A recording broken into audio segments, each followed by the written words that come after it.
जय जगन्नाथ सांग माने welcome to my mini blog. आज डालमा बनेवा। आपण माने समस्त जानिथिबे ओडिया मानकर केते प्रिय होची डालमा। तो डालमा पई मु नै जाईची आवश्यक सामग्री कौन कौन सबू झुडंग, अमृतभंडा, बोईतालु, जह्नी, आलू, बैगण। हाँ सबुठु मेन जिनस है सारू। किसी डालमा रे सारू पकेबे बहुत टेस्टी लगे। आ एटा मुग डाली नहींची ता सहित नड़िया टिके पड़ो डालमा रे, भूसंग पत्र, अदा आउ जो कंचा लंका ताकू टिके छेचिकी नहीं आ गोटे बड़ टमाटो को फाड़ करके नहीं आउ तेजपत्र, फुटण आ अन्य जिनस डालटा को प्रथम भाजी दबा कारण मुग डालटा भाजी देले ही भल लगे ताकि जो लालुआ अंश थाए से कटि जाए। 2 ରୁ 3 मिनिट टिके डालटा को भलसे भाजी नवा। मु खाली टिके पंचफुटण नहीं तेल रे पकेदेवी कारण पंचफुटण टिके तेल रे एमती पकेले बढ़िया बास्ना आसे। परिवा जति काटिक रखिबा सब ता देहरे पकेदे। डाली भाजी रखी पकेदेली।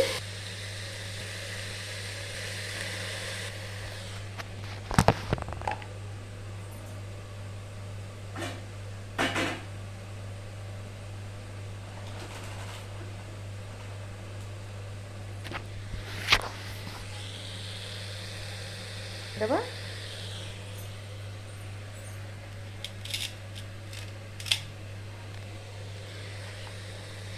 तापरे सबुठु मेन जिनस एटा नड़िया कोरा तापरे टिके देदबा।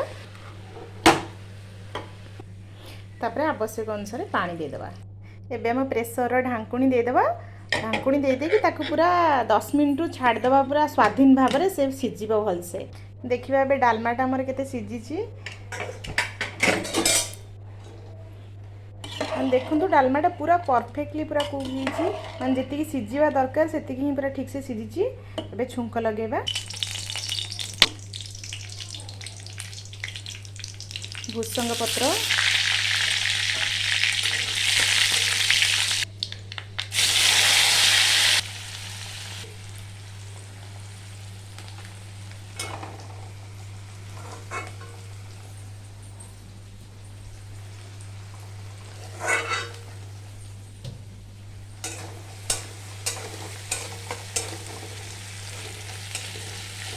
बर्तमान छुंक रेडी हो गला। एक प्रेसर कुकर रे ढाल देकी छुंकटा को प्रेसर कुकर रे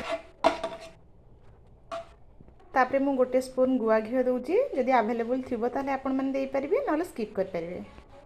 प्रेसर ढांकुंडा को एबे दे देबा काहेकि ना तार स्मेलटा पळेइबो जो छुंक हेतला। एबे देखंतु डालमार पूरा फाइनल लुक। मो पाखरे जेहेतु जीरा गुंड सरी जाइछि मु पकेई नाही। आपण पाखरे जीरा गुंड अवेलेबल थिले पकेई परिबे। सब जिनिस तो सब बेले अवेलेबल रहइबो ना तेणु जीरा गुंड मु स्किप कर देइछि। आ धनिया पत्र फाइनली मोर डालमा रेडी हो गला। या सहित गरम भात खाई परिबे, रुटी भी खाई परिबे। मु तो खाइबी गरम भात, डालमा, आमर भजा गोटे अछि आ ओल खट्टा ता सहित टिके घियो। कहतनी कहला बेलू पाटे लाल पलि आछि। एमती थरे बनैकी खातु। आउ कि को प्रोसेस रे डालमा बनाती कमेंट देवे। जदि आज भिडियोटी भल लगी तो लाइक करेंगे, कमेंट करेंगे, शेयर करेंगे और सब्सक्राइब करने को जमा भी भूलें। रही जय जगन्नाथ।